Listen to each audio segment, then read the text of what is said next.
Supreme court తీర్పుల binding authority article 141 decoding ఈ వివరణకు స్వాగతం. అసలు మన భారతీయ న్యాయ వ్యవస్థ ఎంత భారీగా ఉంటుందో ఒక్కసారి ఆలోచించండి. ప్రస్తుతం దేశవ్యాప్తంగా వివిధ కోర్టుల్లో దాదాపు 5 కోట్లకు పైగా కేసులు పెండింగ్లో ఉన్నాయి.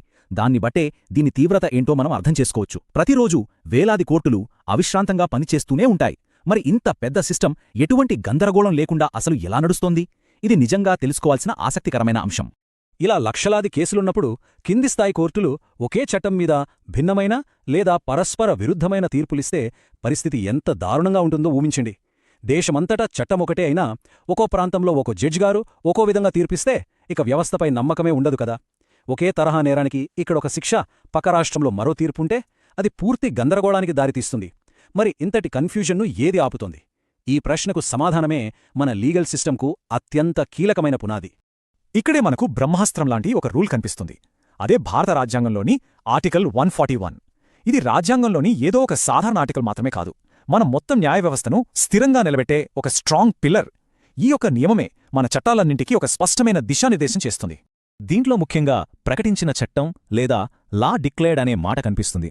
దీని అర్థమేంటంటే, సుప్రీంకోర్టు ఏదైనా ఒక కేసులో తీర్పిచ్చేటప్పుడు కేవలం ఆ ఇద్దరు వ్యక్తుల మధ్య ఉన్న గొడవను మాత్రమే పరిష్కరించదు. అందులో వాడిన కొన్ని ముఖ్యమైన లీగల్ ప్రిన్సిపల్స్ భవిష్యత్తులో వచ్చే అలాంటి కేసులన్నింటికీ ఒక గైడ్లైన్గా లేదా బైండింగ్ పూర్వాపరంగా మారిపోతాయి. అంటే రాబోయే రోజుల్లో వచ్చే అలాంటి కేసుల్లో ఎలాంటి తీర్పులు రావాలో ఈ నియమాలే శాసిస్తాయన్నమాట. మన దేశంలోని కోర్టుల స్ట్రక్చర్ ఎలా ఉంటుందో మనం గమనిస్తే, అందరికంటే పైన సుప్రీంకోర్టు ఉంటుంది. అక్కడి నుండి వచ్చే ఒక్క తీర్పు నేరుగా కిందికి ప్రవహిస్తుంది. అంటే ప్రతి రాష్ట్రంలోని హైకోర్టుకు, అలాగే ప్రతి జిల్లా కోర్టుకు, దేశవ్యాప్తంగా ఉన్న అన్ని ట్రిబ్యునల్స్కు, ఇలా ప్రతి ఒక్కరికీ అది వర్తిస్తుంది. సుప్రీంకోర్టు ఇచ్చిన ఆ తీర్పును వాళ్లంతా ఒక శాసనంలా తప్పక ఫాలో అవ్వాల్సిందే. ఈ ప్రాసెస్కే న్యాయశాస్త్రంలో తరచుగా వాడే ఒక టెక్నికల్ పదం ఉంది. అదే స్టేర్ డెసిసిస్. వినడానికి ఈ లాటిన్ పదం కాస్త హెవీగా అనిపించినా కాన్సెప్ట్ మాత్రం చాలా సింపుల్. దీనినే పూర్వపరాల సిద్ధాంతం లేదా డాక్ట్రిన్ ఆఫ్ ప్రెసిడెంట్ అంటారు. అంటే దిగువ కోర్టులెప్పుడు కూడా పైకోర్టుల నిర్ణయాలకు కట్టుబడి ఉండాలి. ఆర్టికల్ 141 అనేది కేవలం బుక్స్కే పరిమితం కాకుండా క్షేత్రస్థాయిలో పర్ఫెక్ట్గా పనిచేయడానికి ఇదే కారణం. సరే, అసలిదంతా ఎందుకంత ముఖ్యం? 3 సింపుల్ రీజన్స్ ఉన్నాయి. ఫస్ట్, దేశవ్యాప్తంగా చట్టమంతా ఒకేలా ఏకరూపతతో ఉండేలా చేస్తుంది.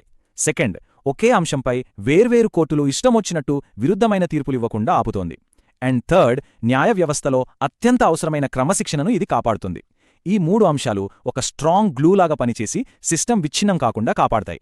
ఇది నిజ జీవితంలో ఎలా పనిచేస్తోందో చెప్పడానికి 2 అద్భుతమైన ఎగ్జాంపుల్స్ చూద్దాం.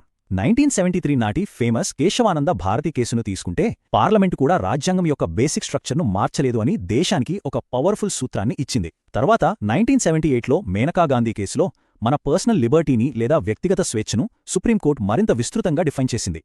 దశాబ్దాలు గడుస్తున్నా ఈ చారిత్రక తీర్పులన్నీ ఇప్పటికీ ప్రతి కోర్టును మార్గనిర్దేశం చేస్తున్నాయి. ఇదంతా వింటుంటే ఎవరికైనా ఒక ఆసక్తికరమైన డౌట్ రావడం సహజం.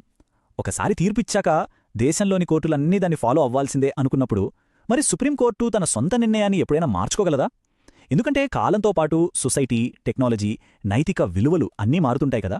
మరి పాత తీర్పులు అలా శిలాశాసనాల్లాగే ఉండిపోవాలా, లేక వాటిలో మార్పు సాధ్యమేనా? ఈ పాయింట్ సిస్టంలోని ఫ్లెక్సిబిలిటీని అర్థం చేసుకోవడానికి చాలా కీలకం. అదృష్టవశాత్తు మన సిస్టంలో మార్పు సాధ్యమే. అదెలా జరుగుతుందంటే, ముందుగా ఒక పాత రూల్ ఉనికిలో ఉంటుంది.